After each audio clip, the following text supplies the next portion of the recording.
നമസ്കാരം, ഞാൻ ഉന്മേഷ് ശിവരാമൻ. എല്ലാ പ്രേക്ഷകർക്കും വാർത്താമഴയിലേക്ക് സ്വാഗതം. ഷിരൂരിൽ നിരാശ.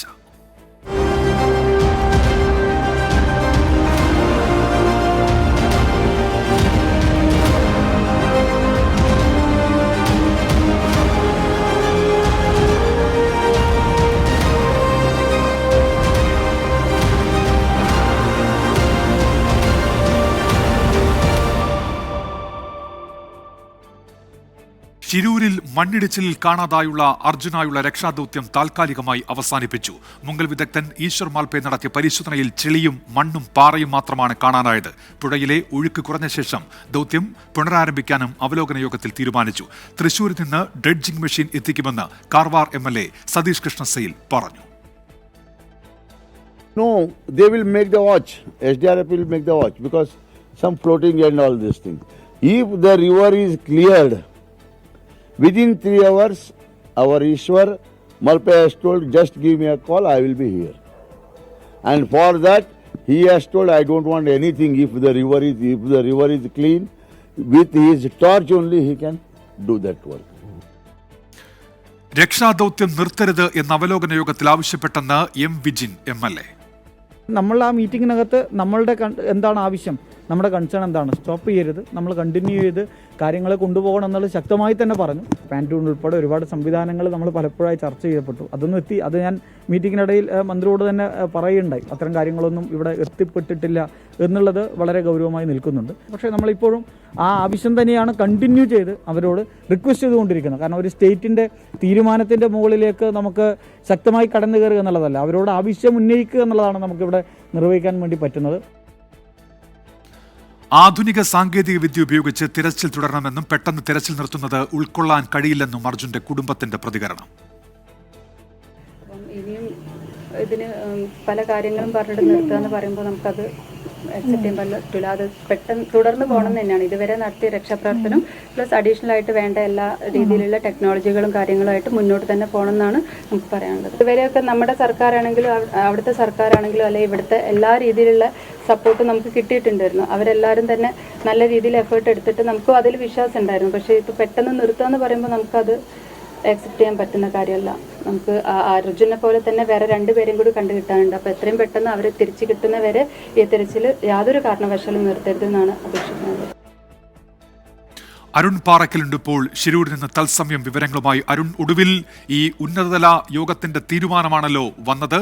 ദൗത്യം തുടരും എന്നവർ വിശദീകരിക്കുന്നുണ്ട്. പക്ഷേ എപ്പോൾ, എന്ന്, എങ്ങനെയെന്നറിയേണ്ടതുണ്ട്. തൃശ്ശൂരിൽ നിന്ന് എത്തിക്കുന്ന ആ ഡ്രെഡ്ജിംഗ് മെഷീന്റെ കാര്യമാണല്ലോ ഒടുവിൽ MLA അടക്കം, കാർവാർ MLA അടക്കം സൂചിപ്പിക്കുന്നത്. അരുൺ,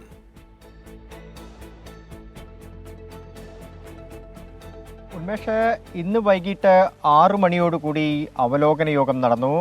ഈ ജില്ലയുടെ ഉത്തര കന്നഡ ജില്ലയുടെ ചുമതലയുള്ള കർണാടക ഫിഷറീസ് മന്ത്രി മംഗൾ പാണ്ഡ്യ, അതുപോലെ തന്നെ ജില്ലാ കളക്ടർ, കേരളത്തിൽ നിന്നുള്ള M. Vijin, R. Rajagopal MLA, AKM Ashraf MLA, ഒപ്പം ഈ കാർവാർ MLA തുടങ്ങിയ ആളുകളും അതുപോലെ ഉദ്യോഗസ്ഥരും പങ്കെടുത്ത അവലോകന യോഗമായിരുന്നു നടന്നത്. അതിനുശേഷമാണ് ദൗത്യം തുടരും, പക്ഷേ ഈ 2 ദിവസം ഈ ഡ്രഡ്ജിംഗ് മെഷീൻ, അതായത് ഈ തൃശ്ശൂരിൽ നിന്നെത്തിക്കുന്ന മിഷന് വേണ്ടി കാത്തിരിക്കണം. അതുവരെ താൽക്കാലികമായി ഈ ദൗത്യം അവസാനിപ്പിക്കുമെന്ന് അറിയിച്ചിരിക്കുന്നത്. ഇന്ന് മാൽപ്പയുടെ നേതൃത്വത്തിലുള്ള സംഘം, ഈശ്വർ മാൽപ്പയുടെ നേതൃത്വത്തിലുള്ള സംഘം ഇന്നും ഡൈവിംഗ് നടത്തി. പക്ഷേ ഈ ഡൈവിങ്ങിലും കാര്യമായതൊന്നും കണ്ടെത്താൻ സാധിച്ചില്ല. പ്രതീക്ഷ നൽകുന്ന, ആശയ്ക്ക് വക നൽകുന്ന കാര്യങ്ങളൊന്നും തന്നെ കണ്ടെത്താൻ സാധിച്ചിട്ടില്ല. ഈ പുഴയ്ക്കടിയിൽ, നദിക്കടിയിൽ ഇപ്പോഴും ചെളിയും പാറയും മാത്രമാണ്. അത് ഈ തെരച്ചിലിനെ പ്രതിരോധത്തിലാക്കുന്നു. ഒപ്പം അടിയൊഴുക്കും രൂക്ഷമാവുകയാണ്. അതുകൊണ്ട് യാതൊന്നും തന്നെ കണ്ടെത്താൻ സാധിക്കുന്നില്ല. ഇനിയും ഈ നദിക്കടിയിലെ, ഈ ഒരു വെള്ളത്തിനടിയിലെ മണ്ണ് മാറ്റിക്കഴിഞ്ഞാൽ മാത്രമാണ് അതിനടിയിൽ ലോറിയുണ്ടോ എന്ന് കൃത്യമായി നമുക്ക് ഒരു കൃത്യത കൈവരാനാവൂ. അതിനാൽ 2 ദിവസം ഈ യന്ത്രത്തിന് വേണ്ടി കാത്തിരിക്കണമെന്നാണ് ഇപ്പോൾ കർണാടക സർക്കാരും ഈ ഉത്തര കന്നഡ MLAയും ഒക്കെ, ഈ സ്ഥലത്തെ കാർവാർ MLAയും ഒക്കെ പറയുന്നത്. എന്തായാലും ഈ കേരളത്തിന്റെ ഒരു നിലപാട്, ഈ രക്ഷാദൗത്യം നിർത്തിവെക്കരുത്, അത്യാധുനിക സൗകര്യങ്ങൾ എത്രയും പെട്ടെന്ന് ഇവിടേക്ക് എത്തിക്കണം, ഈ പ്രതികൂല കാലാവസ്ഥയെ തരണം ചെയ്യണം. ഒപ്പം ഈ ഡ്രഡ്ജിംഗ് മെഷീൻ, തൃശ്ശൂരിൽ നിന്ന് എത്തിക്കുന്ന ആ മെഷീൻ ഉപയോഗിച്ചുകൊണ്ട് ആ നടപടിക്രമങ്ങളൊക്കെ തന്നെ വേഗത്തിലാക്കണം. ഈ മെഷീൻ എത്തിക്കാൻ 2 ദിവസമൊന്നും ആവശ്യമില്ല. അതിനെ കേരളം സർവ്വസജ്ജമാണ്. എത്രയും പെട്ടെന്ന് 24 മണിക്കൂറിനകം ആ മെഷീൻ എത്തിക്കുമെന്നാണ് കേരളം ഉറപ്പു നൽകിയിരിക്കുന്നത്. അതുമാത്രമല്ല, ഈ കർണാടക സർക്കാരും ഈ ജില്ലാ ഭരണകൂടവും ഉന്നയിക്കുന്ന പ്രധാനപ്പെട്ട ഒരു കാരണം ഈ മിഷൻ ഇവിടെ പ്രവർത്തിക്കാനാകുമോ, ഈ നദിയിൽ, ഗംഗാവലി നദിയിൽ പ്രവർത്തിക്കാനാകുമോ എന്ന കാര്യത്തിൽ സംശയമുണ്ട്. അതുകൊണ്ട് തന്നെ അതിനൊരു ടെക്നീഷ്യൻ വേണം. ആ ടെക്നീഷ്യൻ ഇവിടേക്ക് എത്തിയതിനു ശേഷം മാത്രമാണ് ഈ യന്ത്രം എത്തിയിട്ട് കാര്യമുള്ളൂ എന്ന് പറയുന്നുണ്ട്. കേരളം ടെക്നീഷ്യനെയും ഇവിടേക്ക് ഈ സ്ഥലത്തേക്ക്, ശിരൂരിലെ ഈ അപകട സ്ഥലത്തേക്ക് അയക്കാമെന്ന് പറഞ്ഞിട്ടുണ്ട്. കർണാടക മുഖ്യമന്ത്രിയും കേരള മുഖ്യമന്ത്രിയും ഇതുമായി ബന്ധപ്പെട്ട സംസാരിച്ചു. ഈ രക്ഷാദൗത്യം തുടരാൻ തന്നെയാണ് സാധ്യത. പക്ഷേ താൽക്കാലികമായി 2 ദിവസത്തേക്ക് ഒരു വിരാമം ഇട്ടിട്ടുണ്ട്. പക്ഷേ ഈ അർജുന്റെ കുടുംബവും ഇത് അംഗീകരിക്കുന്നില്ല. അർജുന്റെ ഒരു ഷർട്ടിന്റെ കഷ്ണമെങ്കിലും തങ്ങൾക്ക് ലഭിക്കണം, അല്ലെങ്കിൽ അർജുനെ രക്ഷപ്പെടുത്തണം എന്നൊരു ആവശ്യം കുടുംബം ഇപ്പോഴും മുന്നോട്ട് വെക്കുന്നുണ്ട്. അത്രത്തോളം പ്രതീക്ഷയുണ്ട്. അതുകൊണ്ട് തന്നെ ഈ രക്ഷാദൗത്യം പിൻവലിക്കാൻ, അവർക്ക് രക്ഷാദൗത്യം അവസാനിപ്പിക്കാൻ ആർക്കും തന്നെ താല്പര്യമില്ല. കേരളത്തിൽ ആർക്കും തന്നെ താല്പര്യമില്ല. അത് കൃത്യമായി തന്നെ കർണാടക സർക്കാരിനെ അറിയിച്ചിട്ടുണ്ട്. കർണാടക സർക്കാരിന് മേൽ സമ്മർദ്ദം ചെലുത്തിയിട്ടുണ്ട്. പക്ഷേ ഈ ഡ്രഡ്ജിംഗ് മിഷൻ വരുന്നത് വരെ ഈ കാത്തിരിക്കുക എന്നൊരു ആവശ്യമാണ് ഇപ്പോൾ, ഒരു നിലപാടാണ് ഇപ്പോൾ ഈ കർണാടക സർക്കാർ സ്വീകരിക്കുന്നത്. ഉന്മേഷ്. ശരി, അരുൺ പാറക്കലാണ് ഇപ്പോൾ ശിരൂരിൽ നിന്ന് തത്സമയം ചേർന്ന് വിവരങ്ങൾ നൽകിയത്. ശിരൂരിൽ ആ തെരച്ചിൽ അത് താൽക്കാലികമായി അവസാനിപ്പിച്ചിരിക്കുന്നു. ഇനി തൃശ്ശൂരിൽ നിന്ന് ഒരു മെഷീൻ എത്തിക്കേണ്ടതുണ്ട്. അത് എത്തിച്ചതിന് ശേഷം തിരച്ചിൽ എന്നുള്ളതാണ് ഇന്ന് ഉന്നതതല യോഗത്തിൽ എടുത്ത തീരുമാനം. ഇപ്പോൾ വരുന്ന ഒരു വാർത്തയിലേക്ക് നമ്മൾ കടക്കുന്നു. കോഴിക്കോട് ഇപ്പോൾ കനോലി കനാലിൽ ഒരാളെ കാണാതായി എന്നുള്ള വാർത്ത വരുന്നു. കുന്നമംഗലം സ്വദേശി പ്രവീണയാണ് കാണാതായത്. ഫയർഫോഴ്സ് ഇപ്പോൾ തിരച്ചിൽ നടത്തുന്നു എന്നാണ് അറിയാൻ കഴിയുന്നത്. അഭിജിത്ത് മുഴക്കുന്ന വിവരങ്ങളുമായി ചേരുന്നുണ്ട്. അഭിജിത്ത്, എങ്ങനെയാണ് പ്രവീൺ ഈ കനാലിൽ വീണത്? അഭിജിത്ത്. ഉന്മേഷ്, കോഴിക്കോട് സരോവരം പാർക്കിന് സമീപത്തുള്ള കനോലി കനാലിലാണ് ഇപ്പോൾ ഇദ്ദേഹത്തെ കാണാതായിരിക്കുന്നത്. കുന്നമംഗലം സ്വദേശിയാണ്, പ്രവീൺ എന്നാണ് പേര്. ഇദ്ദേഹം കമ്മീഷണർ ഓഫീസിലെ ജീവനക്കാരനാണ് എന്നാണ് നാം മനസ്സിലാക്കുന്നത്.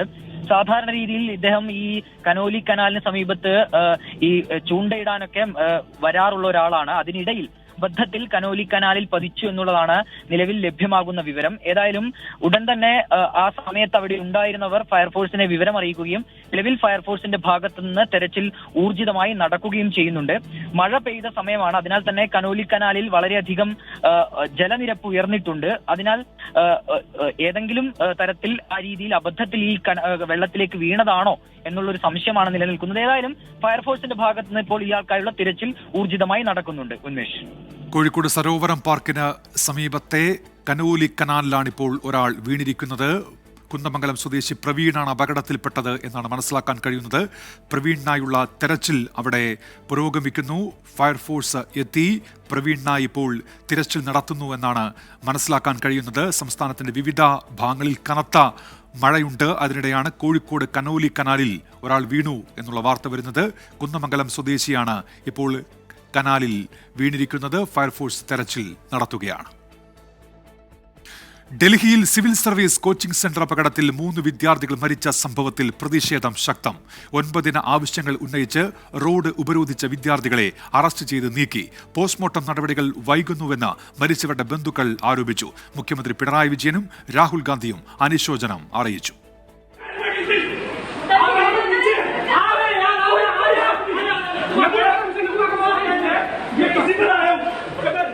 ഓൾഡ് രാജേന്ദ്ര നഗറിൽ പ്രവർത്തിക്കുന്ന റാവൂസ് IAS സ്റ്റഡി സെന്ററിലാണ് ദാരുണ സംഭവം.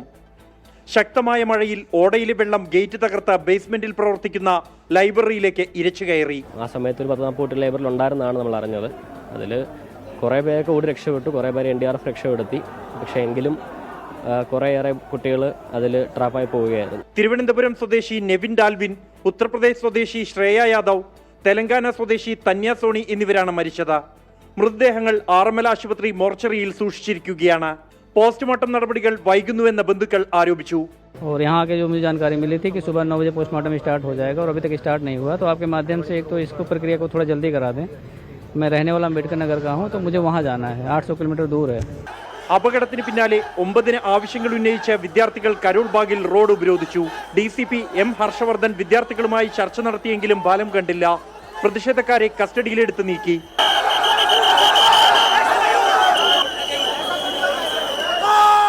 സ്ഥാപനയുടമയടക്കം 2 പേരെ അറസ്റ്റ് ചെയ്തതായും വിദ്യാർത്ഥികളുടെ ആവശ്യങ്ങൾ അധികൃതരുടെ മുന്നിൽ വെക്കുമെന്നും പോലീസ് അറിയിച്ചു. റാവുസ് IASലെ ഈ അപകടം അധികൃതരുടെ കടുത്ത അനാസ്ഥയിലേക്കും ചൂഷണത്തിലേക്കുമാണ് വിരൽ ചൂണ്ടുന്നത്. കടുത്ത നടപടി ഈ വിഷയത്തിൽ ഉണ്ടാകണമെന്ന ആവശ്യമാണ് വിദ്യാർത്ഥികൾ ഉന്നയിക്കുന്നത്. ജിജീന്ദ്രനൊപ്പം ബൽറാം നെടുങ്ങാടി, 24 ഡൽഹി. ഡൽഹിയിൽ ഇപ്പോഴും വിദ്യാർത്ഥികളുടെ പ്രതിഷേധം തുടരുന്നുവെന്നാണ് മനസ്സിലാക്കാൻ കഴിയുന്നത്. ബൽറാം നെടുങ്ങാടി ഏറ്റവും പുതിയ വിവരങ്ങളുമായി ഇപ്പോൾ ചേരുന്നുണ്ട്. ബൽറാം, ഈ വിദ്യാർത്ഥികളുടെ പ്രതിഷേധം ഇപ്പോൾ ഏതൊക്കെ മേഖലകൾ കേന്ദ്രീകരിച്ചാണ് ബൽറാം? ഉന്മേഷ്, ഈ റാവുസ് IAS സ്റ്റഡി സെന്ററിന്റെ മുന്നിലുള്ള വിദ്യാർത്ഥികളുടെ പ്രതിഷേധം ഇപ്പോഴും തുടരുകയാണ്. കഴിഞ്ഞ രാത്രിയിൽ ആരംഭിച്ചതാണ്, ഈ സംഭവം ഉണ്ടായതിന് തൊട്ടു പിന്നാലെ ആരംഭിച്ചതാണ് വിദ്യാർത്ഥികളുടെ പ്രതിഷേധം. ഇന്ന് പകൽ എന്നാൽ കൂടുതൽ വിദ്യാർത്ഥികൾ ഇവിടേക്ക് എത്തി. മറ്റ് പരിസരത്തുള്ള മറ്റ് കോച്ചിംഗ് സെന്ററുകളിലെ വിദ്യാർത്ഥികളടക്കം ഇവിടെ എത്തി. തുടർന്ന് മാർച്ച് ചെയ്ത് റോഡ് ഉപരോധത്തിലേക്ക് കടക്കുകയായിരുന്നു. അത് പോലീസ് നടപടിയിലൂടെ നീക്കിയെങ്കിലും ഈ സ്ഥാപനത്തിന് മുന്നിലുള്ള പ്രതിഷേധം ഇപ്പോഴും തുടരുകയാണ്. വിദ്യാർത്ഥികൾ 9 ആവശ്യങ്ങളാണ് അധികൃതർക്ക് മുന്നിൽ വെച്ചിരിക്കുന്നത്. അത് ഈ മരിച്ചവരുടെ കുടുംബത്തിനുള്ള ധനസഹായം അടക്കമുള്ള ആവശ്യങ്ങൾ, സമാനമായി പ്രവർത്തിക്കുന്ന മറ്റ് സ്ഥാപനങ്ങൾ പരിശോധിച്ച് ബേസ്മെന്റിൽ പ്രവർത്തിക്കുന്ന സ്ഥാപനങ്ങൾക്കെതിരെ നടപടി വേണമെന്നതടക്കമുള്ള ആവശ്യങ്ങൾ ഇതിൽ ഉൾപ്പെടുന്നുണ്ട്. ഇത് MCD അടക്കമുള്ള അവരുടെ ശ്രദ്ധയിൽപ്പെടുത്തുമെന്ന് പോലീസ് വ്യക്തമാക്കിയിരിക്കുന്നു.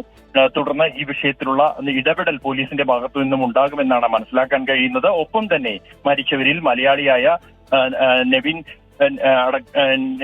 JNU വിദ്യാർത്ഥിയാണ്. JNU വിദ്യാർത്ഥികളുടെ ഭാഗത്തുനിന്നും ഈ പ്രതിഷേധത്തിന് പിന്തുണ അറിയിച്ചുകൊണ്ടുള്ള ഔദ്യോഗികമായ അറിയിപ്പ് അല്പസമയത്തിനകം ഉണ്ടാകുമെന്നാണ് മനസ്സിലാക്കാൻ കഴിയുന്നത്.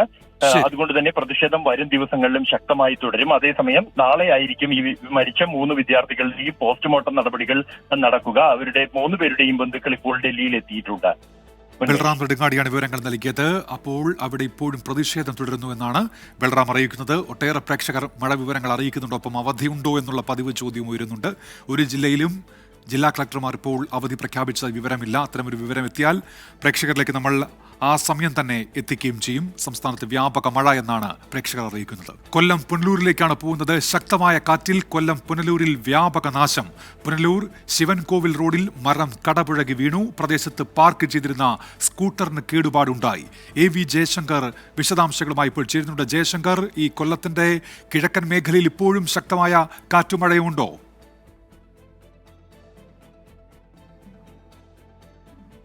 ഉന്മേഷ, വൈകുന്നേരം മുതൽ കൊല്ലം ജില്ലയുടെ കിഴക്കൻ മേഖലകളിൽ ഒറ്റപ്പെട്ട ശക്തമായ മഴയുണ്ട്. ഒപ്പം തന്നെ വലിയ തോതിൽ കാറ്റും അനുഭവപ്പെടുന്ന ഒരു സാഹചര്യമാണ്. ഈ ശക്തമായ കാറ്റിലാണ് പുനലൂർ പ്രദേശത്ത് വ്യാപകമായ നാശനഷ്ടങ്ങൾ നിലവിൽ റിപ്പോർട്ട് ചെയ്തിരിക്കുന്നത്. ഈ പുനലൂർ ശിവൻകോവിൽ റോഡിൽ ഈ ക്ഷേത്രത്തിന് സമീപത്ത് വലിയ ഒരു മരം കടപുഴകി വീണുകൊണ്ട് വലിയ തോതിൽ ഒരു അപകടമുണ്ടായിരിക്കുന്നു.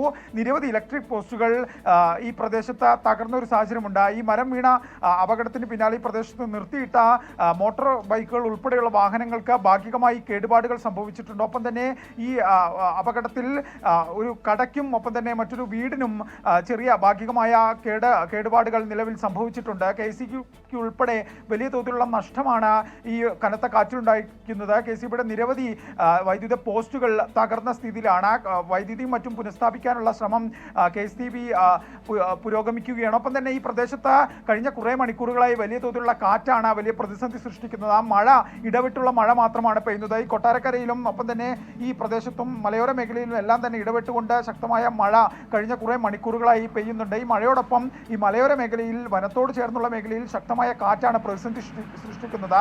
ഈ പ്രദേശത്ത് ഉൾപ്പെടെ വലിയ തോതിൽ വലിയ മരങ്ങളുണ്ട്. ഈ കാറ്റടിക്കുന്ന ഒരു ഘട്ടത്തിൽ ഈ വലിയ മരങ്ങൾ കടപുഴകി വീണ് അപകടം ഉണ്ടാകുന്ന ഒരു സാഹചര്യമാണ് നിലവിലുള്ളത്. ജില്ലയിൽ നിലവിൽ ഒരു തരത്തിലുള്ള മഴ മുന്നറിയിപ്പും പ്രഖ്യാപിച്ചിട്ടില്ല. പക്ഷേ ജില്ലയിൽ ജാഗ്രത പുലർത്തേണ്ട ഒരു സാഹചര്യമാണ്. പ്രത്യേകിച്ച് ഈ മലയോര മേഖലയിൽ യാത്ര ചെയ്യുന്നവർ ഉൾപ്പെടെയുള്ള ആളുകൾ ജാഗ്രത പുലർത്തേണ്ട ഒരു സാഹചര്യമാണുള്ളത്. കാറ്റാണ് മഴയേക്കാൾ വലിയ തോതിൽ ഈ പ്രദേശത്ത് നാശനഷ്ടങ്ങൾ സൃഷ്ടിക്കുന്നത്. ഉന്മേഷ്, AV ജയശങ്കർ വിവരങ്ങൾ നൽകുകയായിരുന്നു. കൊല്ലത്തിന്റെ കിഴക്കൻ മേഖലയിൽ വ്യാപകമായി മഴ പെയ്യുന്നുണ്ട്. ശക്തമായ കാറ്റുമുണ്ടായിരുന്നുവെന്നാണ് AV ജയശങ്കർ ഇപ്പോൾ അറിയിക്കുന്നത്. മഴയുമായി ബന്ധപ്പെട്ട കൂടുതൽ വിവരങ്ങളൊക്കെ പ്രേക്ഷകർ ഇപ്പോൾ നമ്മെ അറിയിക്കുന്നുണ്ട്. ആലപ്പുഴയിൽ രാവിലെ മുതൽ മഴയാണെന്ന് പ്രേക്ഷകർ പറയുന്നുണ്ട്. കോട്ടയത്തെ മഴ, തൃശ്ശൂരിലെ മഴയുടെ കാര്യമൊക്കെ പ്രേക്ഷകർ ഇപ്പോൾ അറിയിക്കുന്നുണ്ട്. കോഴിക്കോടിന്റെ മലയോര മേഖലകളിൽ വീശിയടിച്ച കാറ്റിൽ കനത്ത നാശനഷ്ടം. താമരശ്ശേരി ചുരത്തിൽ മരങ്ങൾ വീണ് ഗതാഗതം ഭാഗികമായി തടസ്സപ്പെട്ടു. പത്തനംതിട്ട പന്തളത്തുണ്ടായ മിന്നൽ ചുഴലിയിൽ നിരവധി വൈദ്യുതി പോസ്റ്റുകൾ നിലംപൊത്തി. മന്ത്രി K കൃഷ്ണൻകുട്ടിയുടെ നിർദ്ദേശത്തെ തുടർന്ന് വടക്കൻ കേരളത്തിലെ വൈദ്യുതി തടസ്സങ്ങൾ പരിഹരിക്കാൻ പ്രത്യേക സംഘത്തെ നിയോഗിച്ചു. കോഴിക്കോട്ടെ മലയോര മേഖലകളിൽ ഇന്ന് പുലർച്ചെയാണ് ചുഴലിക്കാറ്റിന് സമാനമായ കാറ്റ് ആഞ്ഞു വീശിയത്. താമരശ്ശേരി ചുരത്തിൽ വിവിധയിടങ്ങളിൽ മരം വീണ് ഗതാഗതം ഭാഗികമായി തടസ്സപ്പെട്ടു. കൊടുവള്ളി ആവിലോറയിൽ ട്രാൻസ്ഫോമർ മരം വീണ് നിലംപൊത്തി. തൊട്ടടുത്ത കെട്ടിടത്തിന്റെ ഷീറ്റ് പറന്ന് വൈദ്യുതി ലൈനിൽ വീണു. മേപ്പയൂർ കുഴുക്കല്ലൂരിൽ വീടിന് മുകളിലേക്ക് മരം വീണു. പുതുക്കുടിക്കണ്ടി സ്വദേശി രതീഷും കുടുംബവും അത്ഭുതകരമായി രക്ഷപ്പെട്ടു. ബാലുശ്ശേരി കൊക്കല്ലൂരിൽ വീടിന് മുകളിൽ തെങ്ങ് വീണ് ദമ്പതികൾക്ക് പരുക്കേറ്റു. ശക്തമായ കാറ്റിൽ വാടക കെട്ടിടത്തിൽ പ്രവർത്തിക്കുന്ന ബാലുശ്ശേരി എക്സൈസ് സർക്കിൾ ഓഫീസ് കെട്ടിടത്തിന്റെ ഓടുകൾ പറന്നുപോയി. കക്കയം, കൂരാച്ചുണ്ട്, മുക്കം മേഖലകളിലും കനത്ത നാശനഷ്ടമാണ് ഉണ്ടായത്. ജലനിരപ്പ് ഉയർന്നതിനെ തുടർന്ന് ബാണാസുര അണക്കെട്ടിൽ ഓറഞ്ച് അലർട്ട് പ്രഖ്യാപിച്ചു. ഡാമിന്റെ വൃഷ്ടിപ്രദേശങ്ങളിൽ ശക്തമായ മഴ തുടരുന്ന സാഹചര്യത്തിൽ ഡാമിലെ ജലനിരപ്പ് 773.5 മീറ്ററായി ഉയർന്നാൽ ഷട്ടറുകൾ ഉയർത്തുമെന്ന് ജില്ലാ കളക്ടർ അറിയിച്ചിട്ടുണ്ട്. പത്തനംതിട്ട പന്തളത്തുണ്ടായ മിന്നൽ ചുഴലിക്കാറ്റിൽ നിരവധി മരങ്ങൾ കടപുഴകി വീണു. വൈദ്യുതി തൂണുകൾ നിലംപൊത്തി. ഇടുക്കി ആനച്ചാലിൽ ഓടുന്ന വാഹനത്തിന് മുകളിലേക്ക് മരം വീണു. അടിമാലിയിൽ നിന്ന് മൂന്നാറിലേക്ക് പോകുന്ന വാനാണ് അപകടത്തിൽപ്പെട്ടത്. വിവിധ ബ്യൂറോകൾക്കൊപ്പം 24 കോഴിക്കോട്. ഇനി ഇന്നത്തെ കാലാവസ്ഥാ മുന്നറിയിപ്പ് കൂടി പരിശോധിക്കുകയാണെങ്കിൽ ശക്തമായ മഴയ്ക്ക് സാധ്യത എന്നായിരുന്നു കാലാവസ്ഥാ കേന്ദ്രത്തിന്റെ പ്രവചനം. കോഴിക്കോട്, കണ്ണൂർ, കാസർഗോഡ് ജില്ലകളിലാണ് ഓറഞ്ച് അലർട്ട് ഉള്ളത്. കോട്ടയം, എറണാകുളം, ഇടുക്കി, മലപ്പുറം, വയനാട് ജില്ലകളിൽ യെല്ലോ അലർട്ടാണ്. ശക്തമായ കാറ്റിന് മോശം കാലാവസ്ഥയ്ക്കും സാധ്യത ഉള്ളതിനാൽ കേരള, കർണാടക, ലക്ഷദ്വീപ് തീരങ്ങളിൽ മത്സ്യബന്ധനത്തിന് ഏർപ്പെടുത്തിയ വിലക്ക് തുടരും. കേരള, തമിഴ്നാട് തീരങ്ങളിൽ ഉയർന്ന തിരമാലയ്ക്ക് കടലേറ്റത്തിനും സാധ്യതയുണ്ട്. മത്സ്യത്തൊഴിലാളികളും തീരദേശവാസികളും ജാഗ്രത പാലിക്കണം. കാസർഗോഡ്, കണ്ണൂർ ജില്ലകളിലെ തീരങ്ങളിൽ പ്രത്യേക ജാഗ്രതാ നിർദ്ദേശവും നൽകിയിട്ടുണ്ട്. മറ്റു വാർത്തകളിലേക്ക് കൂടി. സംസ്ഥാന കോൺഗ്രസിലെ തർക്കത്തിൽ ഇടപെട്ട് ഹൈക്കമാൻഡ്. വാർത്തകൾ മാധ്യമങ്ങൾക്ക് ചോർത്തി നൽകുന്നത് കണ്ടെത്താൻ അന്വേഷണം പ്രഖ്യാപിച്ചു. KPCC അച്ചടക്ക സമിതി ചെയർമാൻ തിരുവഞ്ചൂർ രാധാകൃഷ്ണനോട് റിപ്പോർട്ട് നൽകാനാണ് നിർദ്ദേശം. കേരളത്തിന്റെ ചുമതലയുള്ള സംഘടനാ ജനറൽ സെക്രട്ടറി ദീപാദാസ് മുൻഷിയാണ് അന്വേഷണത്തിന് നിർദ്ദേശം നൽകിയത്. എത്രയും വേഗം പാർട്ടിയിലെ പ്രശ്നങ്ങളിൽ അന്വേഷണം നടത്തി റിപ്പോർട്ട് നൽകണം. സംസ്ഥാന കോൺഗ്രസിൽ അനാവശ്യ പ്രവണത നിലനിൽക്കുന്നു. പാർട്ടിക്കുള്ളിൽ നടക്കുന്ന ചർച്ചകളും രഹസ്യങ്ങളും മാധ്യമങ്ങൾക്ക് മുന്നിൽ പങ്കുവെക്കുന്നു. പല കാര്യങ്ങളും എരിവും പുളിയും ചേർത്താണ് മാധ്യമങ്ങളിൽ എത്തിക്കുന്നത്. പാർട്ടിക്കുള്ളിൽ അച്ചടക്കം നശിപ്പിക്കുന്ന പ്രവൃത്തിയാണിതെന്നും ഹൈക്കമാൻഡ് നിരീക്ഷിച്ചു. ഇതേക്കുറിച്ച് അന്വേഷിച്ച് റിപ്പോർട്ട് നൽകാൻ അച്ചടക്ക സമിതി ചെയർമാൻ തിരുവഞ്ചൂർ രാധാകൃഷ്ണന് നിർദ്ദേശം നൽകി. അച്ചടക്ക ലംഘനം കണ്ടെത്തിയാൽ നടപടി ഉറപ്പെന്നും ഹൈക്കമാൻഡ് മുന്നറിയിപ്പ് നൽകി. കഴിഞ്ഞ ദിവസം ഓൺലൈനായി ചേർന്ന KPCC യോഗത്തിലെ വിവരങ്ങൾ പുറത്തുപോയത് പ്രതിപക്ഷ നേതാവിനെ ചൊടിപ്പിച്ചിരുന്നു. വിവരങ്ങൾ പുറത്തുവിട്ടവർക്കെതിരെ നടപടിയെടുക്കണമെന്ന് പ്രതിപക്ഷ നേതാവ് ആവശ്യപ്പെട്ടു. വിവരങ്ങൾ പുറത്തായതിൽ പ്രതിഷേധിച്ച് KPCCയുടെയും DCCയുടെയും പരിപാടികളിൽ പ്രതിപക്ഷ നേതാവ് നിസ്സഹകരണം പ്രഖ്യാപിച്ചിരുന്നു. ഇതിനു പിന്നാലെ പ്രതിപക്ഷ നേതാവിനെ അനുനയിപ്പിക്കാൻ കൂടിയാണ് ഹൈക്കമാൻഡിന്റെ തിരക്കിട്ട ഇടപെടൽ. 24 തിരുവനന്തപുരം. CPIM-നെതിരായ വിമർശനം കടുപ്പിച്ച് വെള്ളാപ്പള്ളി നടേശൻ. SNDPയെ തകർക്കാനുള്ള നീക്കങ്ങൾക്ക് വലിയ വില നൽകേണ്ടി വരുമെന്നാണ് മുന്നറിയിപ്പ്. SNDP ശാഖാ അംഗങ്ങളെ വിളിച്ചു ചേർക്കാനുള്ള CPIM തീരുമാനത്തിന് പിന്നാലെയാണ് വെള്ളാപ്പള്ളി നടേശന്റെ പ്രതികരണം. ഈഴവ വോട്ടുകൾ അകലുന്നതായുള്ള വിലയിരുത്തലിലാണ് പുതിയ നീക്കങ്ങളിലേക്ക് CPIM കടക്കുന്നത്. ആദ്യപടിയായി പാർട്ടി അനുഭാവികളായ SNDP അംഗങ്ങളുടെ യോഗം ശാഖാതലത്തിൽ വിളിച്ചു ചേർക്കാനായിരുന്നു തീരുമാനം. നീക്കം മണ്ടത്തരമെന്ന വെള്ളാപ്പള്ളി നടേശന്റെ മറുപടി. SNDP പാർട്ടിയുടെ കയ്യിലാണ്. പുതിയ തീരുമാനങ്ങളിലൂടെ സമുദായത്തെ തകർക്കാൻ ശ്രമിച്ചാൽ വലിയ വില കൊടുക്കേണ്ടി വരുമെന്നും മുന്നറിയിപ്പ്. ഇന്ന് പ്രബലമായി വളർന്നിരിക്കുന്ന SNDP യോഗം തകർക്കാനായിട്ടും തളർത്താനായിട്ടും അടിച്ചു തകർക്കാനായിട്ടും ഇന്ന് ഇടതുപക്ഷം വരികയാണെന്നുണ്ടെങ്കിൽ അതിനൊരുപാട് വില കൊടുക്കേണ്ടി വരുമെന്ന് മാത്രമല്ല അവർക്ക് ഒരുപാട് ചീത്തപ്പേരുണ്ടാകും. ശൈലി മാറ്റിയാൽ ഈഴവ വോട്ടുകൾ തിരികെ എത്തുമെന്നായിരുന്നു കഴിഞ്ഞ ദിവസം വെള്ളാപ്പള്ളി നടേശൻ പറഞ്ഞത്. ഈ നിലപാടും ഇന്ന് തിരുത്തി. പിണറായിയുടെ ശൈലി എന്ന് പറഞ്ഞ ആ ശൈലി ഒന്നും മാറിയില്ല, ഇപ്പോഴും മാറിയില്ല. അദ്ദേഹത്തിൻ്റെ ശൈലിയായിട്ട് ജനങ്ങൾ താതാത്മ്യപ്പെട്ടുപോയി. അത് മാറ്റാനോ സാധിക്കില്ല. ഓരോരുത്തരും വളരുകയും ചെയ്ത ആ സാഹചര്യം അനുസരിച്ചാണ്. മൂന്നാം തവണയും LDF സർക്കാർ അധികാരത്തിൽ വരുമെന്നും തെറ്റുകൾ തിരുത്തി മുന്നോട്ടു പോകണമെന്നും വെള്ളാപ്പള്ളി പറഞ്ഞു. 24 കൊച്ചി. തിരുവനന്തപുരം വഞ്ചിയൂരിൽ പട്ടാപ്പകൽ സ്ത്രീക്ക് നേരെ വെടിവെപ്പ്. ചെമ്പകശ്ശേരി സ്വദേശി ഷിനിയെ വീട് കയറിയാണ് അക്രമിയായ സ്ത്രീ വെടിവെച്ചത്. അക്രമി എത്തിയത് വ്യാജ നമ്പർ പ്ലേറ്റ് ഘടിപ്പിച്ച കാറിലാണെന്ന് പോലീസ് കണ്ടെത്തി. പ്രതിക്കായി അന്വേഷണം ഊർജിതമാക്കി. ഇന്ന് രാവിലെ 8:30യോടെയാണ് നാഷണൽ ഹെൽത്ത് മിഷനിലെ ജീവനക്കാരിയായ ഷിനിയുടെ ചെമ്പകശ്ശേരി പെരുന്താന്നി പോസ്റ്റ് ഓഫീസ് ലൈനിലുള്ള വീട്ടിൽ കയറി അക്രമിയായ സ്ത്രീ വെടിയുതിർത്തത്. ഷിനിക്ക് പാഴ്സൽ നൽകാനെന്ന വ്യാജേനയാണ് സ്ത്രീ എത്തിയതെന്ന് പോലീസ് കണ്ടെത്തി. പാഴ്സൽ നൽകാൻ ഷിനി തന്നെ എത്തണമെന്ന് അക്രമി വാശി പിടിച്ചു. തുടർന്ന് കയ്യിൽ കരുതിയിരുന്ന എയർഗൺ ഉപയോഗിച്ച 2 തവണ വെടിയുതിർത്തു. ഇത് തടയാൻ ശ്രമിക്കവെയാണ് ഷിനിയുടെ കൈവെള്ളയിൽ വെടിയേറ്റത്. തലയും മുഖവും മറച്ചിരുന്നതിനാൽ ആളെ തിരിച്ചറിയാൻ കഴിഞ്ഞിരുന്നില്ല. എയർ ഗണ്ണോ അറിയില്ല എന്താണ് സംഭവം, അത് എടുത്തിട്ട് ഫയർ ചെയ്തതായിട്ട്. അപ്പോൾ കയ്യിൽ ചെറിയ ഇഞ്ചുറി ഉണ്ട്. അപ്പോൾ ബാക്കി അന്വേഷണം നമ്മൾ നോക്കിക്കൊണ്ടിരിക്കുകയാണ്. ആരാണ് വന്ന് എന്താണ് സംഗതികൾ, അതെല്ലാം ഡീറ്റെയിൽ ആയിട്ട് അന്വേഷിച്ച ശേഷം മാത്രം ബാക്കി കാര്യങ്ങൾ പറയാം. അതേസമയം അക്രമിയായ സ്ത്രീ എത്തിയ വാഹനം സമീപത്തെ CCTV ദൃശ്യങ്ങളിൽ പതിഞ്ഞിരുന്നു. ഈ വാഹനത്തിന്റെ നമ്പർ പ്ലേറ്റ് വ്യാജമാണെന്ന് പോലീസ് കണ്ടെത്തി. പരുക്കേറ്റ ഷിനിയുടെ മൊഴി പോലീസ് രേഖപ്പെടുത്തി. പ്രതിയിലേക്ക് എത്താവുന്ന സൂചനകളൊന്നും മൊഴിയിൽ നിന്ന് ലഭിച്ചിട്ടില്ല. പ്രതിക്കായി വഞ്ചിയൂർ പോലീസ് അന്വേഷണം ഊർജിതമാക്കി. 24 തിരുവനന്തപുരം. കൊല്ലം പള്ളിമുക്കിൽ ഗർഭിണിയായ കുതിരയെ ആക്രമിച്ച സംഭവത്തിൽ കുറ്റക്കാർക്കെതിരെ കർശന നടപടിയെടുക്കുമെന്ന് മന്ത്രി ജെ ചിഞ്ചുറാണി. കുതിരയ്ക്ക് ചികിത്സ ഉറപ്പാക്കിയെന്നും മന്ത്രി 24നോട് പറഞ്ഞു. ആക്രമണവുമായി ബന്ധപ്പെട്ട് പോലീസ് കേസെടുത്തു.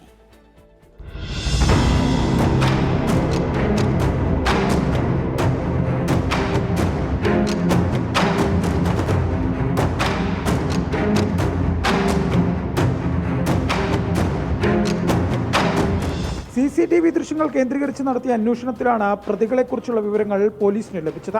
കുതിരയെ ആക്രമിച്ച 3 പേരെ പോലീസ് തിരിച്ചറിഞ്ഞു. ഇവരെ ഉടൻ കസ്റ്റഡിയിലെടുക്കും. പ്രതികൾ ക്രിമിനൽ പശ്ചാത്തലമുള്ളവരെന്നാണ് പോലീസ് നിഗമനം. കുറ്റക്കാർക്കെതിരെ കർശന നടപടി സ്വീകരിക്കുമെന്ന് മന്ത്രി ജെ ചിഞ്ചുറാണി.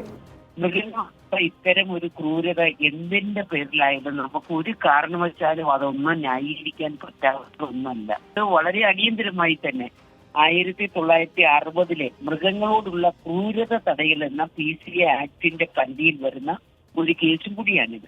കഴിഞ്ഞ 25-നാണ് യുവാക്കൾ ക്ഷേത്ര പരിസരത്ത് കെട്ടിയിട്ട കുതിരയെ ക്രൂരമായി മർദ്ദിച്ചത്.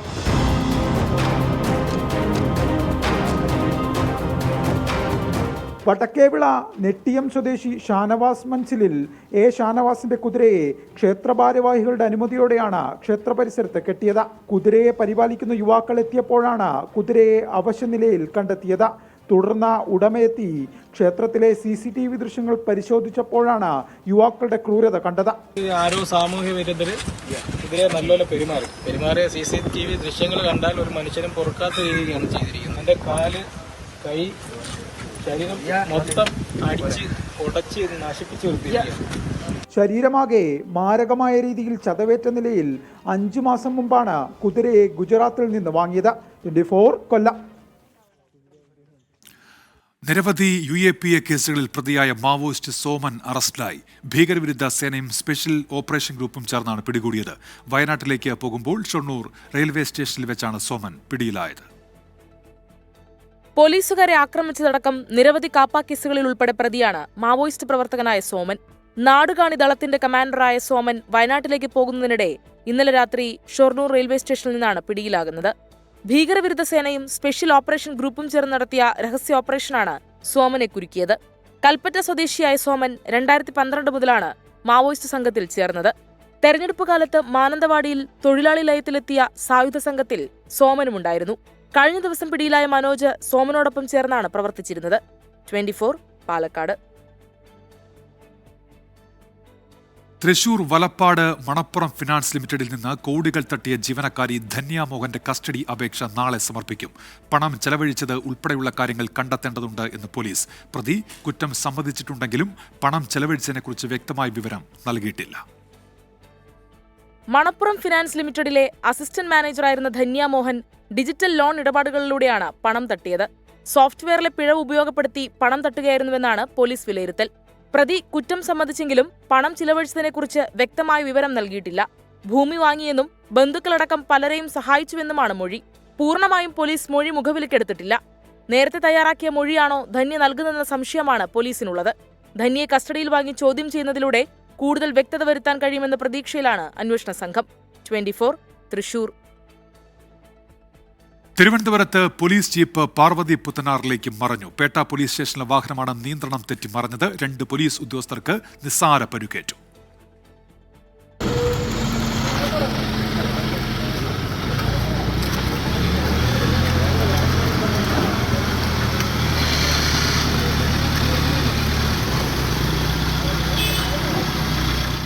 ഇന്ന് പുലർച്ചെ 2:30യോടെയാണ് സംഭവം. ചാക്ക കരിക്കകം റോഡിൽ മറ്റൊരു വാഹനത്തിന് സൈഡ് നൽകുമ്പോഴാണ് അപകടമുണ്ടായത്. പോലീസ് ജീപ്പ് കൈവരി തകർത്ത് പാർവതി പുത്തനാറിലേക്ക് വീഴുകയായിരുന്നു.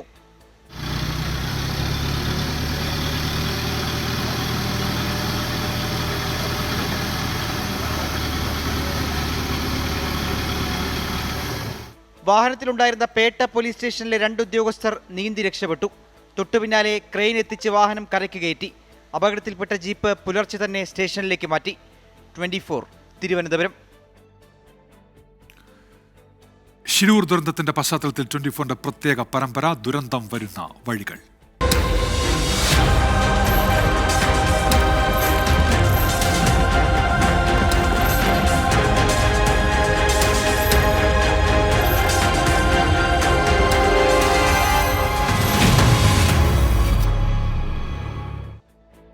കണ്ണൂരിൽ ദേശീയപാതാ നിർമ്മാണത്തിനായി കുന്നിടിച്ച് മണ്ണെടുത്ത പലയിടങ്ങളിലും വൻ അപകടമാണ് പതിയിരിക്കുന്നത്. ദുരന്ത പ്രതിരോധത്തിന് കാര്യക്ഷമമായ ഇടപെടൽ ഉണ്ടാകുന്നില്ല. അപായഭീതിയിൽ ഉറക്കം നഷ്ടപ്പെട്ട അനേകരുണ്ടെങ്കിലും അധികൃതർ നിസ്സംഗത തുടരുകയാണ്.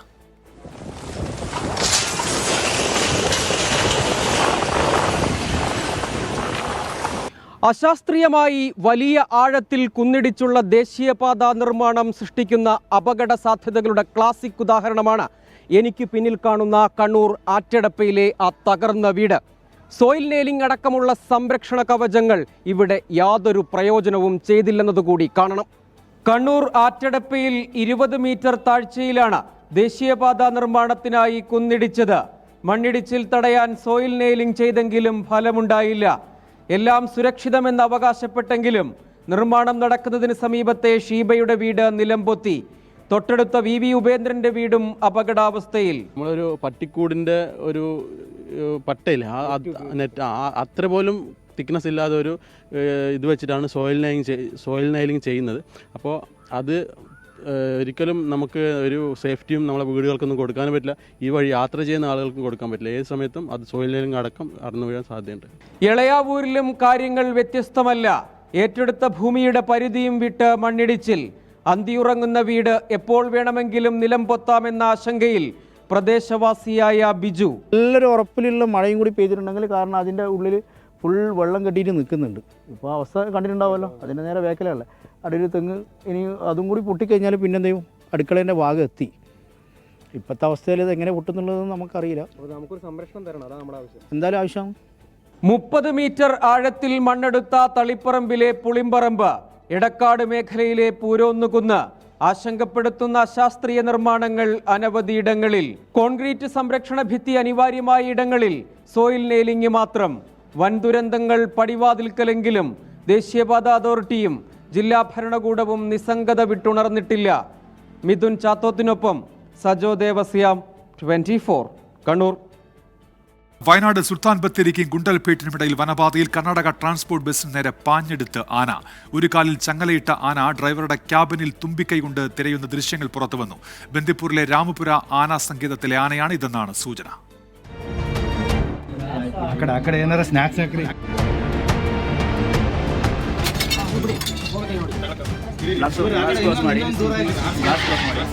രാവിലെ 8:30യോടെയാണ് സംഭവം. മൂലഹള്ള ചെക്ക് പോസ്റ്റ് കഴിഞ്ഞ് 2 കിലോമീറ്റർ പിന്നിട്ടപ്പോൾ കർണാടക ട്രാൻസ്പോർട്ട് ബസിന് നേരെ റോഡരികിൽ നിന്നിരുന്ന ആനകളിൽ ഒന്ന് പാഞ്ഞെടുക്കുകയായിരുന്നു. ഡ്രൈവറുടെ ക്യാബിനിലേക്ക് തുമ്പിക്കൈയിട്ട് ഭക്ഷണം പരതുന്നതും ദൃശ്യങ്ങളിലുണ്ട്. ഇതിനുശേഷം യാത്രക്കാർ എറിഞ്ഞുകൊടുത്ത ഭക്ഷ്യവസ്തുക്കൾ അകത്താക്കിയ ശേഷമാണ് ആന റോഡിൽ നിന്ന് മാറിയത്. ബസ്സിൽ യാത്ര ചെയ്തിരുന്ന ഫോട്ടോഗ്രാഫറായ ആഷിഖ് ബത്തേരിയാണ് ദൃശ്യങ്ങൾ പകർത്തിയത്. ബൈറ്റ്. ആനയുടെ ഒരു കാലിൽ ചങ്ങലയും കഴുത്തിൽ കയറുമുണ്ട്. ബന്ദിപ്പൂർ രാമപുര ആന വളർത്തൽ കേന്ദ്രം കർണാടക വനം വകുപ്പിന് കീഴിൽ പ്രവർത്തിക്കുന്നുണ്ട്. ഇവിടെ നിന്നുള്ള ആനകളെ ഇടയ്ക്ക് വനത്തിൽ വിടാറുണ്ടെന്നാണ് സൂചന. ഇത്തരത്തിലുള്ള ആനയാകാം പാഞ്ഞെടുത്തതെന്നാണ് വിവരം. 24 വയനാട്. ആലുവയിൽ അതിഥി തൊഴിലാളിയുടെ 4 വയസ്സുള്ള മകളെ തട്ടിക്കൊണ്ടുപോയി പീഡിപ്പിച്ച് കൊലപ്പെടുത്തിയ സംഭവത്തിന് എന്നേക്ക് 1 വർഷം. പ്രതി അസഫാഖ് ആലത്തിന് വിചാരണ കോടതി വധശിക്ഷ വിധിച്ചിരുന്നു. ക്രൂര കൊലപാതകത്തിന് നീറ്റൽ കേരളത്തിൽ ഇനിയും മാഞ്ഞിട്ടില്ല.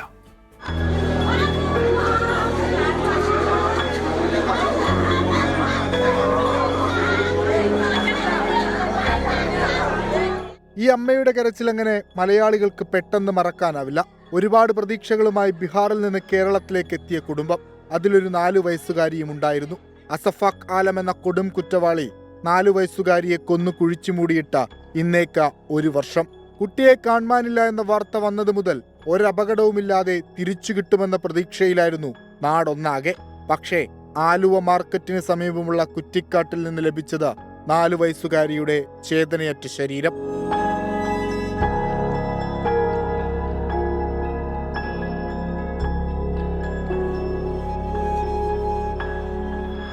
അന്വേഷണത്തിന്റെ ആദ്യഘട്ടത്തിൽ പോലീസിനെതിരെ ഉയർന്നത് രൂക്ഷ വിമർശനം. ഇതെല്ലാം മറികടന്നുകൊണ്ട് എറണാകുളം റൂറൽ എസ് പി ആയിരുന്ന വിവേക് കുമാറിന്റെ നേതൃത്വത്തിൽ പ്രത്യേക അന്വേഷണ സംഘം രൂപീകരിച്ചു. സംഭവം നടന്ന 37-ാം ദിവസം കുറ്റപത്രം സമർപ്പിച്ചു. 100 സാക്ഷികളെയും വിസ്തരിച്ചു.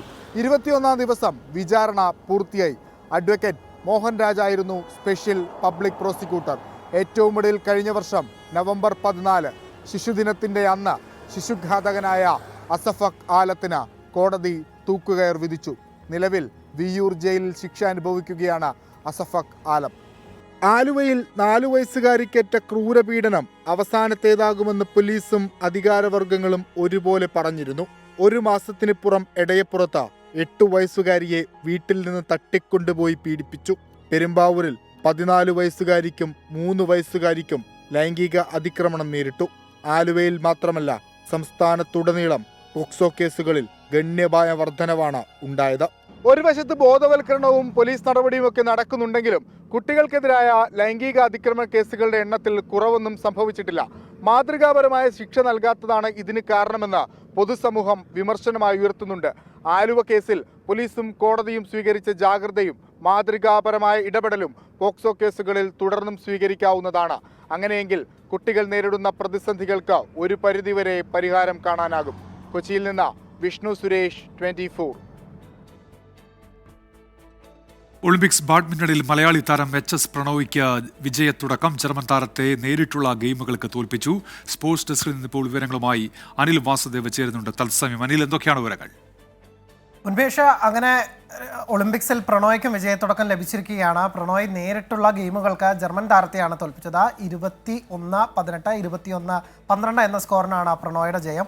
എന്തായാലും ആവേശകരമായ ഒരു മത്സരത്തിൽ അങ്ങനെ പ്രണോയ്ക്ക് വിജയം നേടാനായത് മലയാളികൾക്കും അഭിമാനമുള്ള നിമിഷമാണ്. ബാഡ്മിൻ്റണിൽ അങ്ങനെ നമുക്കായി ഇറങ്ങിയ എല്ലാ താരങ്ങളും ജയത്തോടെ തുടങ്ങിയിരിക്കുകയാണ്. ലക്ഷ്യ സെന്നും PV സിന്ധുവും ഡബിൾസ് വിഭാഗത്തിൽ സാത്വിക് ചിരാഗ് സഖ്യവും അശ്വിനി പൊന്നപ്പ ടാനിഷ സഖ്യവും നേരത്തെ ജയം നേടിയിരുന്നു. ആ കൂട്ടത്തിലേക്കാണ് ഇപ്പോൾ പ്രണോയുടെ വിജയവും വരുന്നത്. ആദ്യ സെറ്റ് ഗെയിമിൽ മാത്രമാണ് പ്രണോയ്ക്ക് ചെറിയ വെല്ലുവിളി നേരിടേണ്ടി വന്നത്. അത് 2-21-18 എന്ന സ്കോറിൽ നേടാനായി. പക്ഷേ രണ്ടാം ഗെയിമിൽ അനായാസം ജയം പിടിച്ചെടുക്കുന്ന കാഴ്ചയാണ് കണ്ടത്. എന്തായാലും ജയിച്ചു തുടങ്ങാനായത് പ്രണോയ്ക്ക് വലിയ ആത്മവിശ്വാസം നൽകും. വരും മത്സരങ്ങളിലും ഇത് വലിയ രീതിയിൽ പിന്തുടർന്ന് വിജയത്തിലേക്ക്, മെഡലിലേക്ക് പ്രണോയ്ക്ക് എത്താൻ സാധിക്കുമെന്നാണ് നമ്മൾ പ്രതീക്ഷിക്കുന്നത്. ഒളിമ്പിക്സ് ചരിത്രത്തിൽ ഇതുവരെ ഒരു മലയാളി വ്യക്തിഗത മെഡൽ നേടിയിട്ടില്ല. ശ്രീജേഷും മാനുവൽ ഫ്രെഡറിക്കും അടക്കമുള്ളവർ മുമ്പ് മെഡൽ നേടിയത് ടീം ഇനത്തിലാണ്. പക്ഷേ പ്രണോയ്ക്ക് ഇത്തവണ അത് സാധിക്കുമെന്നാണ് നമ്മൾ പ്രതീക്ഷിക്കുന്നത്. എന്തായാലും പ്രണോയ് ജയത്തോടെ തുടങ്ങി അത് മെഡലിലേക്ക് നീളട്ടെ എന്ന് നമുക്ക് ആശിക്കാം. ഉന്മേഷ്. ശരി, അനിൽ വാസുദേവാണ് ഇപ്പോൾ സ്പോർട്സ് ഡെസ്കിൽ നിന്ന് വിവരങ്ങൾ നൽകിയത്. തിരുവനന്തപുരം പ്ലാമ്പൂട് KSRTC ബസ്സിടിച്ച് സ്കൂട്ടർ യാത്രക്കാരൻ മരിച്ചു. മുട്ടട സ്വദേശി ബിജുവാണ് മരിച്ചത്. തൃശൂർ പടഞ്ഞി പെങ്ങാമുക്ക് പാറക്കുഴി പടവിൽ വയോധികന്റെ മൃതദേഹം കണ്ടെത്തി. പെങ്ങാമുക്ക് താനിക്കൽ ജോബിന്റെ മൃതദേഹമാണ് കണ്ടെത്തിയത്. MDMAയുമായി സ്കൂബ ഡൈവർ പിടിയിൽ. തൃശൂർ പെരുമ്പിള്ളിശ്ശേരി സ്വദേശി ശ്യാമാണ് പിടിയിലായത്. വനിതാ ഏഷ്യ കപ്പ് ക്രിക്കറ്റ് കിരീടം ശ്രീലങ്കയ്ക്ക്. ഫൈനലിൽ നിലവിലെ ചാമ്പ്യന്മാരായ ഇന്ത്യയെ 8 വിക്കറ്റിന് തോൽപ്പിച്ചു. 166 റൺസ് വിജയലക്ഷ്യം. 8 പന്ത് ബാക്കി നിൽക്കെ ശ്രീലങ്ക മറികടന്നു. വഞ്ചൂരിൽ യുവതിക്ക് നേരെ വെടിതീർത്ത സംഭവത്തിൽ നിർണായക കണ്ടെത്തൽ. അക്രമിയായ സ്ത്രീ എത്തിയത് വ്യാജ നമ്പർ പ്ലേറ്റ് ഘടിപ്പിച്ച കാറിൽ. വെടിയേറ്റ ഷിനിയുടെ മൊഴിയെടുത്ത് പോലീസ്. തിരുവനന്തപുരം ജില്ലാ പഞ്ചായത്ത് വെള്ളനാട് ഡിവിഷൻ ഉപതെരഞ്ഞെടുപ്പ് കൊട്ടിക്കലാശത്തിനിടെ സംഘർഷം. 3 മുന്നണികളുടെയും പ്രവർത്തകർ തമ്മിൽ വാക്കേറ്റവും ഉന്തും തള്ളുമുണ്ടായി. വാർത്താമഴയിലേക്ക് തിരികെ. കോഴിക്കോട് സരോവരം പാർക്കിന് സമീപം കനോലി കനാലിൽ ഒരാളെ കാണാതായി. കുന്നമംഗലം സ്വദേശി പ്രവീണിനെയാണ് കാണാതായത്. ഫയർഫോഴ്സ് ഇപ്പോൾ തിരച്ചിൽ നടത്തുകയാണ്. വരുമ്പോൾ ഞാൻ പെട്ടെന്ന് കാണുന്ന മൂപ്പര് മീനിന്റെ ഫിഷിംഗ് സ്റ്റിക്കും പിടിച്ചിട്ട് ഇങ്ങനെ ഇരിക്കുന്ന കൂടെ വേറെ ആളുണ്ടെങ്കിൽ ഓല് പോകുന്നത് ഞാൻ കണ്ടിട്ടുണ്ട്. ഞാൻ വരുമ്പോൾ അങ്ങനെ ഇരിക്കുമ്പോൾ പെട്ടെന്ന് മൂപ്പര് ഞാൻ പറഞ്ഞ അവിടെ ഇങ്ങനെ ഇരിക്കണ്ടല്ലോ. അപ്പോൾ മൂപ്പര് പറഞ്ഞ ആയില്ല, ഞാൻ പോയി സംസാരിക്കാൻ നികേഷ് പറഞ്ഞ ഒരുത്തെ അവിടെ പോയി മൂപ്പര് അറിയുന്നത്. അപ്പോൾ മൂപ്പര് അങ്ങോട്ട് ഇറങ്ങിയിരിക്കുന്ന ഇരിക്കാറപ്പോൾ മൂപ്പര് സ്റ്റിക്ക് പിടിക്കുന്ന പറഞ്ഞു. അപ്പോൾ ഇവന്ത് സ്റ്റിക്ക് മാറ്റി വെക്കുമ്പോൾ മൂപ്പര് പെട്ടെന്ന് കിടക്കാൻ നോക്കി. ഇതുപോലത്തെ ഒരു തിണ്ണ അവിടത്തുള്ള അതുമ്പോൾ കിടക്കാൻ നോക്കിയപ്പോൾ ഒന്ന് കൈ എന്നുവെച്ചാൽ ജസ്റ്റ് സ്ലിപ്പായിട്ട് വീണ് പോയതാ. അപ്പോൾ വീണപ്പോൾ പിടുത്തം കിട്ടിയിട്ടേനി, ആളെ പിടുത്തം കിട്ടി. പക്ഷെ എന്നാൽ ആ ബോഡി വെയിറ്റ് കാരണം അവന് പിടിക്കാൻ കഴിഞ്ഞില്ല. ഞങ്ങൾ ഇവിടെ എത്തുമ്പോഴത്തേക്ക് മൂപ്പര് വെള്ളത്തിലേക്ക് വീണ്. ഞങ്ങൾ ഇവിടെ തന്നെയുള്ളത്. നമ്മൾ അപ്പുറത്ത് എത്തുമ്പോഴത്തേക്ക് വീണ്. ഞങ്ങൾ നോക്കുമ്പോൾ മൂപ്പര് പൊങ്ങിയിട്ടേ ഇല്ല. അഭിജിത്ത് മുഴക്കുന്ന് ഇപ്പോൾ വിവരങ്ങളുമായി തത്സമയം ചേരുന്നുണ്ട്. അഭിജിത്ത്, എന്തെങ്കിലും വിവരമുണ്ടോ പ്രവീണിനെ കുറിച്ച്? അഭിജിത്ത്,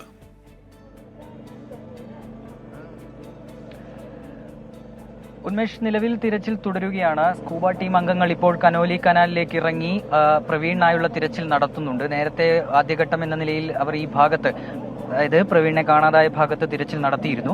ഇപ്പോൾ വീണ്ടും കൂടുതൽ സ്കൂബ ടീം അംഗങ്ങൾ എത്തി ഈ കനോലി കനാലിന്റെ ഈ ഭാഗത്ത് തിരച്ചിൽ തുടരുകയാണ്. പ്രധാനപ്പെട്ട കാര്യം, ഇവിടെ അടിയൊഴുക്കുള്ളൊരു സ്ഥലമാണ്. കഴിഞ്ഞ ദിവസങ്ങളിലൊക്കെ മഴ പെയ്ത് കനോലി കനാൽ നിറഞ്ഞിരുന്നൊരു സാഹചര്യം ഉണ്ടായിരുന്നു. ഇപ്പോൾ അടിയൊഴുക്ക് ശക്തമാണ് എന്നാണ് ഇവിടെയുള്ളവർ പറയുന്നത്. അതിനാൽ തന്നെ ആ രീതിയിലുള്ള ഒരു തിരച്ചിൽ ഇപ്പോൾ സ്കൂബ ടീമിന്റെ ഭാഗത്തുനിന്നുണ്ടാകുന്നുണ്ട്. നമ്മളിപ്പോൾ നേരത്തെ പ്രതികരിച്ച ആൾ പറഞ്ഞതിനനുസരിച്ച് അദ്ദേഹം, ഈ പ്രവീൺ, കാണാതായ പ്രവീൺ ഇവിടെ ഇരുന്ന് ചൂണ്ടയിടുകയായിരുന്നു. അതിനിടയിൽ കാൽ വഴുതി ഈ കനോലി കനാലിലേക്ക് വീണു എന്നുള്ളതാണ് ദൃക്സാക്ഷികൾ പറയുന്നത്.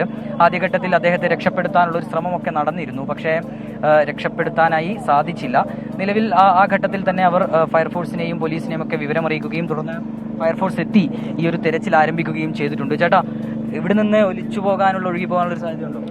ഒലിച്ചു പോകാനുള്ള സാധ്യത ഭയങ്കര ഒഴുക്കാണ്. ഇവിടുന്ന് അങ്ങോട്ട് ഒഴുക്കാണ്, അടിയൊഴുക്ക് കൂടുതലുണ്ട്. അപ്പൊ അതിനോട് സാധ്യത ഉണ്ട്. കുറെ അങ്ങോട്ടേക്ക് ഒഴുകി നീങ്ങാൻ കുറെ അങ്ങോട്ടില്ല, എന്തായാലും പാലത്തിന്റെ അടുത്ത് വരെ എന്തായാലും അതെ സാധ്യത കൂടുതലാണ്. മഴ ചെയ്ത ഒഴുക്കില്ല, അടിക്കൂടെ അപ്പൊ മോൾ കൂടെ കാണൂല. നേരിട്ടുള്ള ചപ്പർ വെച്ച് മുങ്ങണം. എന്നാലേ ഇത് അവിടെ ഉണ്ടോ ഇവിടെ എന്നുള്ളത്. ഇവിടെ തന്നെ മുങ്ങിട്ട് കാര്യമില്ല, കുറച്ച് വിട്ട് മുങ്ങണം. അതാണ് സാധ്യത അവിടെ ഉണ്ട്. എന്നുവെച്ചാൽ ഒഴുക്ക് കൂടുതലാണ്, അങ്ങോട്ട് പോകാന്ന് പറയുന്നത്. അതാണ് അതിന്റെ ക്ലിയർ, അതാണ്. ഏതായാലും ഉന്മേഷ്, ആ രീതിയിലാണ് ഇവിടെ ഇപ്പോൾ സ്കൂബ ടീമിന്റെ തിരച്ചിൽ തുടരുന്നുണ്ട്. ഈ പ്രവീൺ, കാണാതായ കുന്നമംഗലം സ്വദേശിയായ പ്രവീൺ, അദ്ദേഹം കമ്മീഷൻ ഓഫീസിലെ ജീവനക്കാരനാണ്. സാധാരണ രീതിയിൽ ഈ കനോലി കനാലിന്റെ ഈ ഭാഗത്ത് അദ്ദേഹം ചൂണ്ടയിടാറുള്ളതൊക്കെ പതിവാണ് എന്നാണ് അദ്ദേഹത്തിന്റെ സുഹൃത്തുക്കൾ ഉൾപ്പെടെ അദ്ദേഹത്തെ അറിയുന്നവർ പറയുന്നത്. ഇന്ന് ഏകദേശം 7:30 മണി സമയത്ത് അദ്ദേഹം ചൂണ്ടയിടുന്നതിനിടയിൽ കാൽവഴുതി ഈ കനോലി കനാലിലേക്ക് പതിക്കുകയായിരുന്നു. സരോവരം പാർക്കിന് സമീപത്തുള്ള കനോലി കനാലിലാണ് അദ്ദേഹത്തെ നിലവിൽ കാണാതായിട്ടുള്ളത്. കാൽവഴുതി വീണു എന്നുള്ളതാണ് ദൃക്സാക്ഷികൾ പറയുന്നത്. ഏതായാലും നിലവിൽ ഒരു തിരച്ചിൽ ഇവിടെ പുരോഗമിച്ചുകൊണ്ടിരിക്കുകയാണ്. ഉന്മേഷ്, ശരി. അഭിജിത്ത് മുഴക്കുന്നാണ് വിവരങ്ങൾ നൽകിയത്. കനോലി കനാലിൽ ഒരാൾ അകപ്പെട്ടു. കോഴിക്കോട് സരോവരം പാർക്കിന് സമീപത്താണ് ഈ സംഭവമുണ്ടായത്. തെരച്ചിൽ ഇപ്പോഴും തുടരുകയാണ്. ഡൽഹി IAS കോച്ചിംഗ് സെന്ററിലെ അപകടത്തിൽ പ്രതികളെ ജുഡീഷ്യൽ കസ്റ്റഡിയിൽ വിട്ടു. 14 ദിവസത്തെ ജുഡീഷ്യൽ കസ്റ്റഡിയിലാണ് വിട്ടത്. അച്യുതൻ ചേരുന്നുണ്ട് വിശദാംശങ്ങളുമായി ഇപ്പോൾ ഡൽഹിയിൽ നിന്ന്. അച്യുതൻ, വിവരങ്ങൾ എന്തൊക്കെയാണ്? ഉമേഷ്, അതിദാരുണമായ സംഭവമാണ് ഇന്നലെ ഉണ്ടായത്. ഈ രാജേന്ദ്ര നഗറിലെ കോച്ചിംഗ് സെന്ററിലായിരുന്നു. അതിന്റെ ബേസ്മെന്റിലേക്ക് വെള്ളം കയറുകയും 3 വിദ്യാർത്ഥികൾക്ക് ജീവൻ നഷ്ടമാകുന്ന സാഹചര്യം ഉണ്ടായത്. വലിയ പ്രതിഷേധങ്ങളാണ് അതിന് പിന്നാലെ രാജ്യ തലസ്ഥാനം കണ്ടത്. വിദ്യാർത്ഥികൾ അവരുടെ സ്വന്തം നിലയ്ക്ക് പ്രതിഷേധവുമായി തെരുവുകളിലേക്ക് ഇറങ്ങുന്ന ഒരു സാഹചര്യം ഉണ്ടായി. എന്തായാലും അറസ്റ്റ് ചെയ്ത പ്രതികളെ ഇപ്പോൾ ജുഡീഷ്യൽ കസ്റ്റഡിയിൽ വിട്ടിരിക്കുകയാണ്. 14 ദിവസത്തെ ജുഡീഷ്യൽ കസ്റ്റഡിയിലാണ് വിട്ടിരിക്കുന്നത്. ഒപ്പം തന്നെ ഇതുമായി ബന്ധപ്പെട്ടിട്ടുള്ള അന്വേഷണം അത് പുരോഗമിക്കുകയാണ്. ഏത് സാഹചര്യമാണ് ഇത്തരത്തിൽ വെള്ളം കയറാൻ ഇടയാക്കിയത്, ഇത്തരമൊരു ദുരന്തത്തിലേക്ക് കലാശിച്ചതെന്നടക്കമുള്ള കാര്യങ്ങളിൽ വ്യക്തത തേടുന്നതിനായി അന്വേഷണം പുരോഗമിക്കുകയാണ്. ഒപ്പം തന്നെ ചീഫ് സെക്രട്ടറിയോട് 24 മണിക്കൂറിനുള്ളിൽ റിപ്പോർട്ട് സമർപ്പിക്കുവാനും നിർദ്ദേശിച്ചിരുന്നു. എന്തായാലും അത്തരം നീക്കങ്ങൾ ഒരു ഭാഗത്തുനിന്ന് ഉണ്ടാകുന്നുണ്ട്. ഒപ്പം ഈ പ്രതിഷേധവും അവിടെ തുടരുന്നു എന്നാണ് മനസ്സിലാക്കാൻ കഴിയുന്നത്. അച്യുതനാണ് വിവരങ്ങൾ നൽകിയത്. ഇതോടെ വാർത്താമഴ പൂർത്തിയാകുന്നു.